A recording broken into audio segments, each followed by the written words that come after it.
Friends, welcome back to our channel. ఈ రోజు ఈ వీడియోలో మనము స్పాటింగ్ ఎర్రర్స్ని తీసుకొని వచ్చాము. అవి వీటిని ఇప్పుడు మనం ప్రాక్టీస్ చేద్దాం. Right, she is one of the best players which has ever played for the country. ఇక్కడ చూడండి, is one of the best players.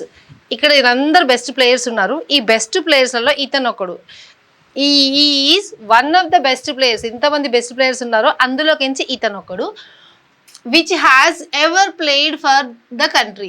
Which has, ఇక్కడ విచ్ దేన్ని ఇండికేట్ చేస్తుంది? ఇక్కడ ఈ విచ్ దీన్ని ఇండికేట్ చేస్తుంది. ఇక్కడ ప్లేయర్స్ అనేది ప్లూరల్ ఫామ్ కదా, సో ఇక్కడ ప్లూరల్ వర్బ్ని తీసుకోవాలి. హ్యావ్, సో హ్యావ్, హ్యాస్ కాదు, హ్యాస్ కాదు, have. Who have ever played. ఇక్కడ విచ్ అనేది జనరల్గా మనం థింగ్స్కి యూజ్ చేస్తాం. ఇక్కడ ప్లేయర్స్ పర్సన్స్ కాబట్టి హూ అంటాం. Who have ever played. Right?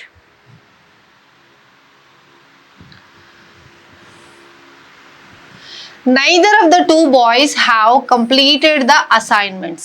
ఇతను చేయలేదు, ఇతను చేయలేదు, ఇద్దరు బాయ్స్ ఉన్నారు. ఇద్దరులకించి ఇతను చేయలే, ఇద్దరు చేయలే, అంటే ఇద్దరు చేయలేదు అంటున్నారు. Neither of the two boys, నైదర్తోని కానీ ఐదర్తోని కానీ సెంటెన్స్ స్టార్ట్ అవుతుంది అంటే it should be followed by singular verb. Neither of the తర్వాత మనము హ్యాస్ పెట్టాలి. ఎందుకు మేడం హ్యాస్ పెట్టాలి? హ్యావ్ అనొచ్చు కదా, ఇక్కడ బాయ్స్ ప్లూరల్ కదా అంటే ఇక్కడ దీన్ని తీసుకోవద్దు మనం.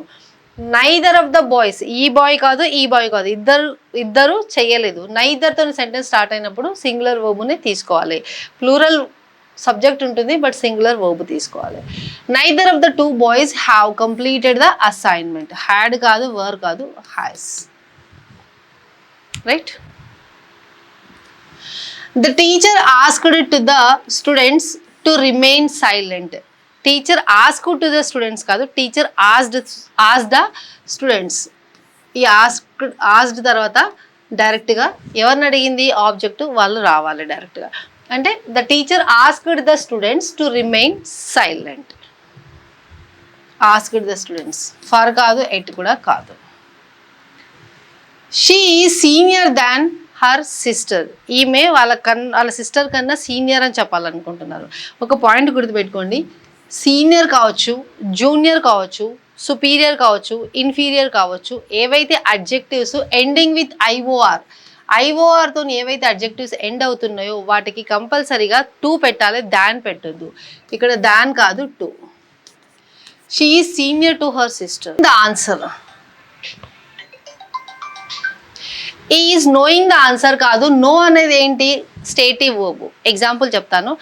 Hyderabad is a beautiful city అంటాము, లేదంటే Hyderabad is a big city అంటాము. ఇక్కడ బ్యూటిఫుల్ కానీ బిగ్ కానీ అన్నప్పుడు ఏమన్నా యాక్షన్ జరుగుతుందా? ఏం యాక్షన్ జరగట్లేదు. ఎప్పుడు ఇది యాక్షన్ జరగదు అప్పుడు మనము దాన్ని స్టేటివ్ వర్బ్ అని అంటాము. సో స్టేటివ్ వర్బ్స్కి ఐఎన్జీ ఫామ్ ఉండదు. He knows the answer. ఇతను థర్డ్ పర్సన్ సింగులర్ కదా, so he knows the answer. One should keep their promises. One ఎవరు? అమ్మాయి అయి ఉండొచ్చు, అబ్బాయి అయి ఉండొచ్చు. One should keep his or her promises. His or her promises. ఎవరి ప్రామిస్ని వాళ్ళు నిలబెట్టుకోవాలి. ఇప్పుడు అంటే లేడీస్ మాట్లాడితే హిజ్, హర్. జెంట్స్ మాట్లాడితే his. So his or her. Or కాదు, ఇదేది కాదు. The committee have decided to postpone the meeting. Committee all together, మొత్తం కమిటీ అంతా కలిపి సింగులర్గా తీసుకుంటాం. ఇదేంటి? Collective noun.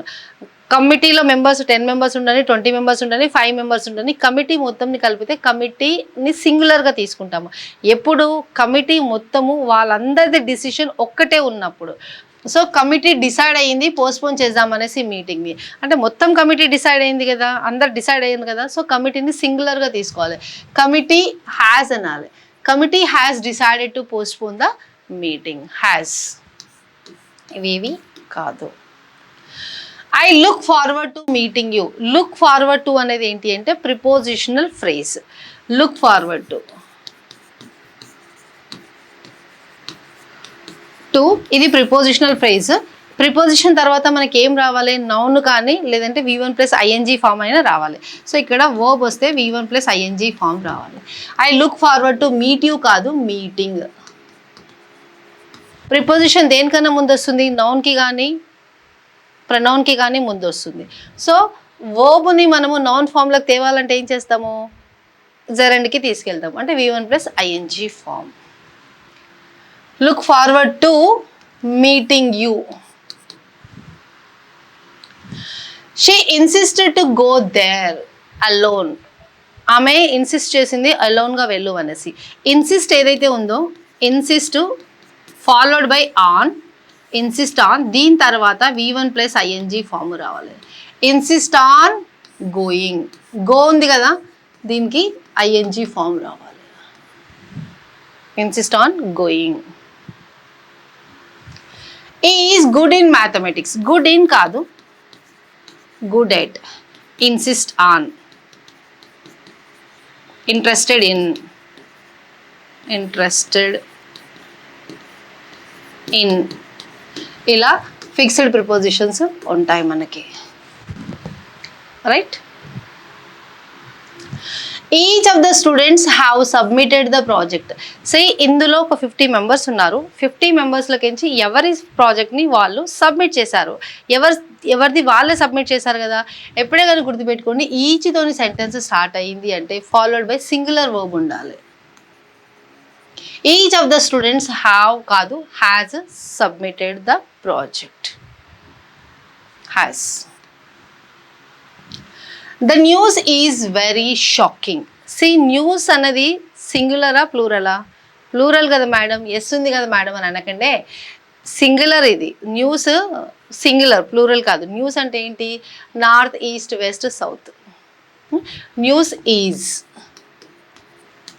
Is very shocking.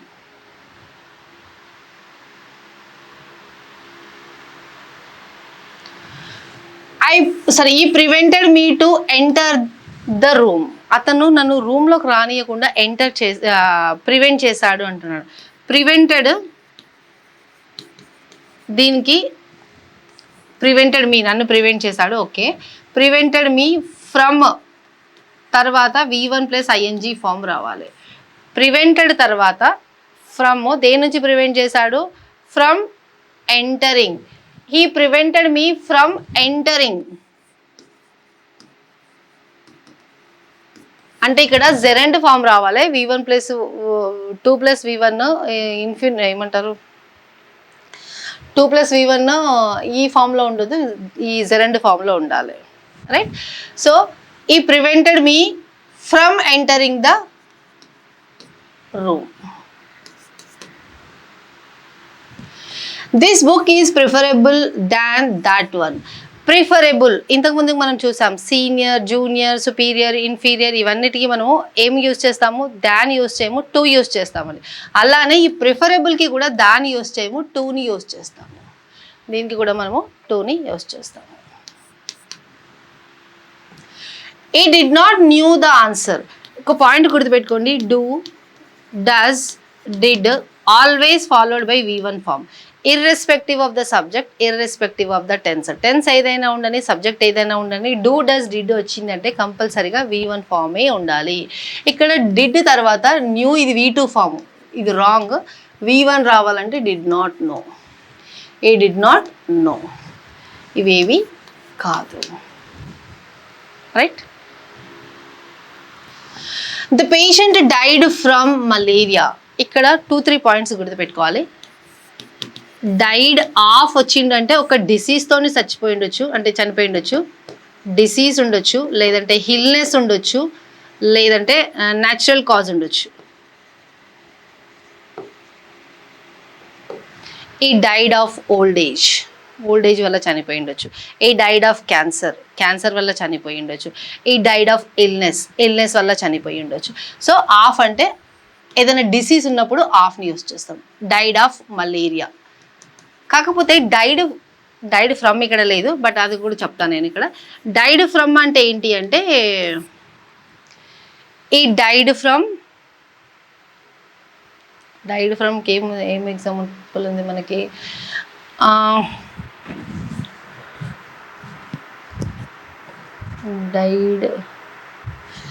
Died from అనేది ఎక్స్టర్నల్ థింగ్స్ కోసం, ఎక్స్టర్నల్ కాజెస్ వల్ల చనిపోవడం.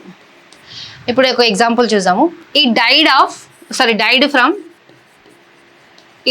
From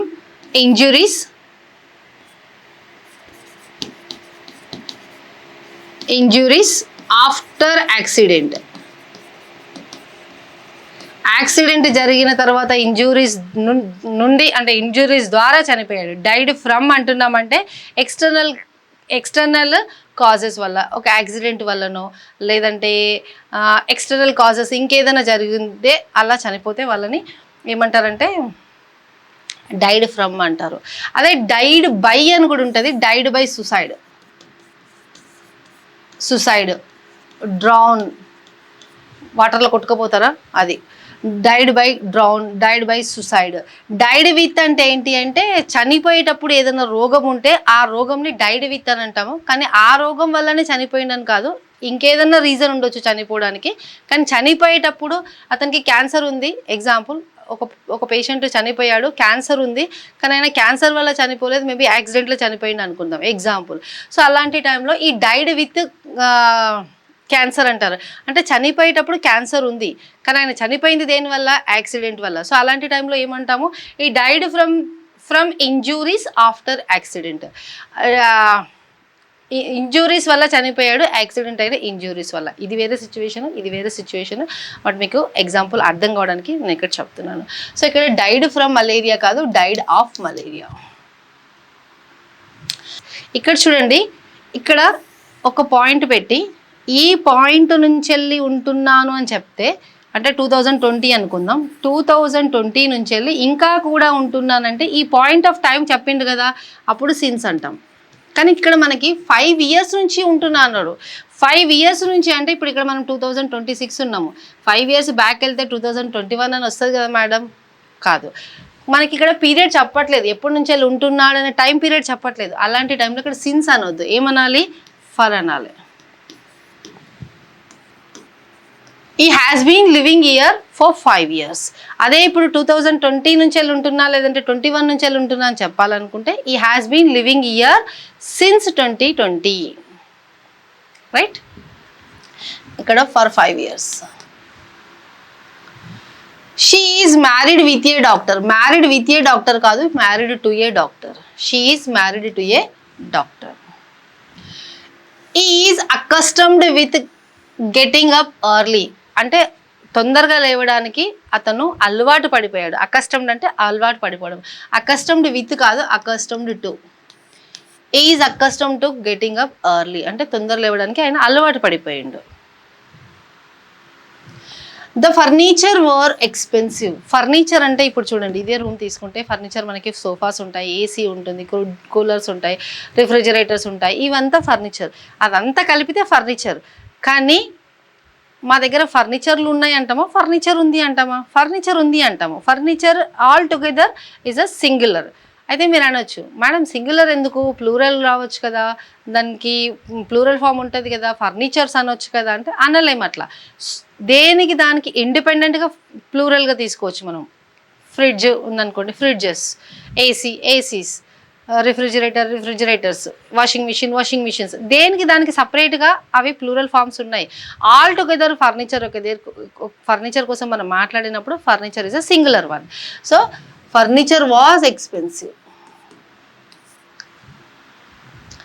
she has went to the market. ఇక్కడ చూడండి, హ్యాస్ అనేది మనకి 2 waysలో యూస్ చేస్తాము. ఒకటి మెయిన్ వర్బ్ లాగా యూస్ చేస్తాము, నెక్స్ట్ ఆక్సిలరీ వర్బ్ లాగా యూస్ చేస్తాం. ఎప్పుడైతే హ్యావ్, హ్యాజ్, హ్యాడ్ ఇవి మూడిట్లకు వస్తుంది, ఇది హ్యాజ్, హ్యావ్, హ్యాడ్, ఈ మూడిట్లని ఆక్సిలరీ వర్బ్ లాగా ఎప్పుడైతే మనం యూస్ చేస్తామో it should be followed by V3 form. బ్లైండ్గా గుర్తుపెట్టుకోండి, ఆక్సిలరీ వర్బ్ లాగా హ్యావ్, హ్యాజ్, హ్యాడ్ యూస్ చేసాము అంటే that should be followed by V3 form. ఇది వెంట్ V3 కాదు, go V1, vent V2, gone V3. అంటే ఇక్కడ గాన్ రావాలి. She has gone to the market. He is capable to solve this problem. Capable తర్వాత capable తర్వాత capable of తర్వాత V1 + ing వస్తుంది. Capable తర్వాత ఫిక్స్డ్ ప్రిపోజిషన్ ఆఫ్, దాని తర్వాత V1 ప్లస్ ఐఎన్జీ ఫామ్ వస్తుంది. Capable of solving, is capable of solving this problem. Right. Okay friends, ఈరోజు వీడియోలో మనం ఇంతే చూసాము. మీరు ఇంకా ఇలాంటి ప్రాక్టీస్ చేయాలనుకుంటే మన ఛానల్లో ఇప్పుడు మనము ఎడిటోరియల్ బేస్డ్ క్వశ్చన్స్, PQRS కావచ్చు, సెంటెన్స్ ఇంప్రూవ్మెంట్ కావచ్చు, రీడింగ్ కాంప్రిహెన్షన్ కావచ్చు, క్లోజ్ టెస్ట్ కావచ్చు, ఏదైనా మన ఎగ్జామ్కి సంబంధించిన వొకాబులరీ కావచ్చు, వీటన్నిటిపైన మనము డైలీ బేసిస్లో టెస్ట్ కండక్ట్ చేయబోతున్నాము. వీక్లీ ఒక టెస్ట్ అండ్ మంత్లీ గ్రాండ్ టెస్ట్లు అలా కండక్ట్ చేయబోతున్నాము. మన యాప్ని డౌన్లోడ్ చేసుకోండి. యాప్ వచ్చేసి score up careers, score up, ఇది అప్ కలిసి ఉంటుంది, ఇది కెరియర్స్. ఇందులో మీకు మంత్లీ 99 రూపీస్ సబ్స్క్రిప్షన్లో అవైలబుల్లో ఉంటుంది. మీరు ఇది సబ్స్క్రైబ్ చేసుకోవచ్చు. దీనితో పాటు మీకు రెడీ టు గో PDF కూడా అవైలబుల్ ఉంటుంది. ఇది వీక్లీ PDF అండ్ మంత్లీ PDFని కూడా మేము అవైలబుల్లో ఇస్తాము. సో ఎగ్జామ్కి వెళ్ళే ముందు మనము కొన్ని చూసుకోవడానికి, రైట్, ప్రాక్టీస్ చేయడానికి టైం బౌండెడ్లో ప్రాక్టీస్ ఉంటుంది. ఎగ్జామ్కి వెళ్ళే ముందు చూసుకోవడానికి మనకు vocabulary, phrasal verbs, fixed prepositions అలాంటివి కూడా మనం ఇక్కడ అవైలబుల్లో చేస్తాము. Okay friends, that's all for the day.